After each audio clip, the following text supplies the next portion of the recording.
21st at approximately 9:49 p.m., officers with the Fort Myers Police Department responded to 1830 Maravilla Avenue in reference to an assist other agency call. Hillsborough County Sheriff's Office needed assistance in reference to 2 missing children. Due to the nature of the call, Fort Myers Police Detective Melissa Langton responded and took over the investigation.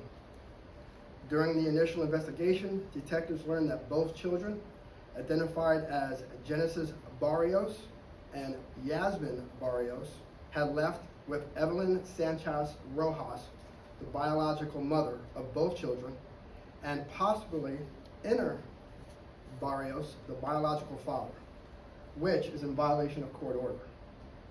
Both juveniles were entered into FCIC and NCIC as missing and endangered. These are both Florida and national databases. Due to the facts of this case, Detective Langton contacted the Florida Department of Law Enforcement. After meeting with them, it was determined that FDLE would issue a missing child alert. Our criminal intelligence unit learned that the children were not only being taken out of the state, but were going to be taken out of the country.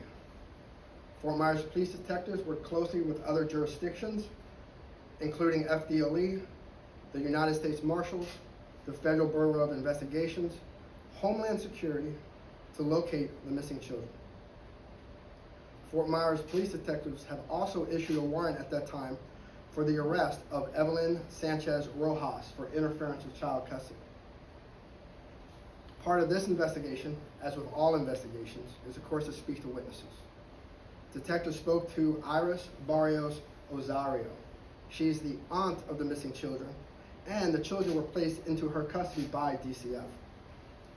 During our investigation, Iris told detectives that Ms. Rojas had traveled to her residence and picked up the children there. Through our investigation, we were able to disprove that statement. Detectives in turn arrested Ms. Barrios Ozario and charged her with interference with child custody and providing false information to law enforcement during a missing person or felony investigation. While our investigation was going on here, our federal partners, with the help of the Mexican police, were able to acquire the location of both missing children in Mexico. On June 23rd, the Mexican police recovered both children in Nuevo Leon, Mexico. Currently, Mexican authorities are working with our U.S. authorities for the safe return of both children. Detectives are currently completing warrant requests for Mr. Barrios as well.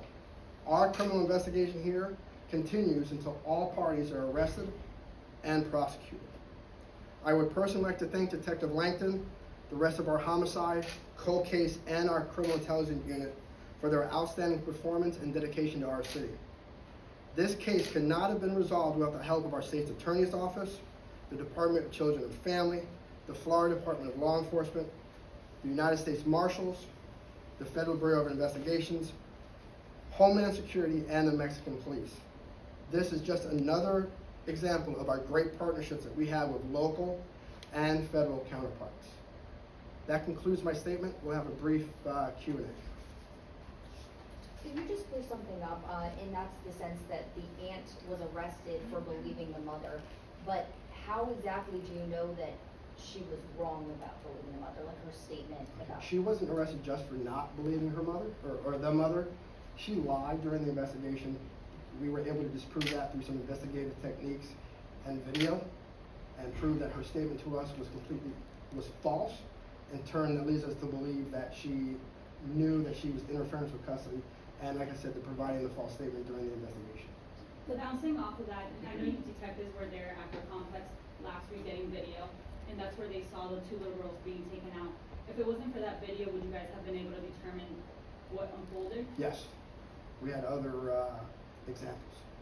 Did the biological parents have any ties to Nuevo Leon, I believe? Yes, there was some family there from one of them, as one is a Mexican citizen, the other is a citizen of Guatemala. Do you know where the parents are at this time? They are still in Mexico, last time I heard. When you guys found the children, can you elaborate what condition they were in? They were found safe, unharmed.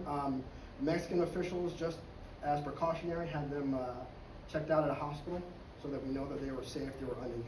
And with the medical examination, is there an update to that, how it came back? I don't have it, I'm sure there is, that I don't know. Do we know where the kids were born at? They were born in Florida, Yes, they correct? were US citizens. Do we know where in Florida they were born? They were from the birth certificates. I believe in Tampa, Hillsborough County. Okay, so the only connection they really have to Fort Myers is the aunt and they were brought here? They have an aunt and they also have, I believe, a paternal grandfather in North Fort Myers. Thank you. And how long were they living in Fort Myers with the aunt? A week tops. Just a few days. Are The- the parents under custody, and if so, are they facing, what charges are they facing? They are not in custody now. We're trying to work that out with our federal counterparts in Mexico Do officials. you guys have them located, you know? We know where they're at as of a couple hours ago, yes ma'am. The parents were just recently married too, right? June 11th? They were. Are you able to touch on the charges of Emor Barrios under sexual assault? I can't, that's not from our jurisdiction, so I can't elaborate on that at all. Do you have a timeline when the parents could be back in the I US sure and, don't, no ma'am. and with the children? I don't. I know they were working with, the children had just gotten temporary passports, and Mexican version of their DCF was working with Hillsborough DCF for that transfer. And how did they get to Mexico? Did they cross the border with a car or did They drove. I just don't know that entry point or exit point. Would the parents come back here or to Tampa if they were to be arrested? If they were arrested and brought back to the States on charges, it would be here. They'd go back into DCF custody once they get back to the States. Why were they taken from their biological parents in the first place? You'd have to contact DCF for that, but there is a pending open investigation on the father from the Tampa Police Department.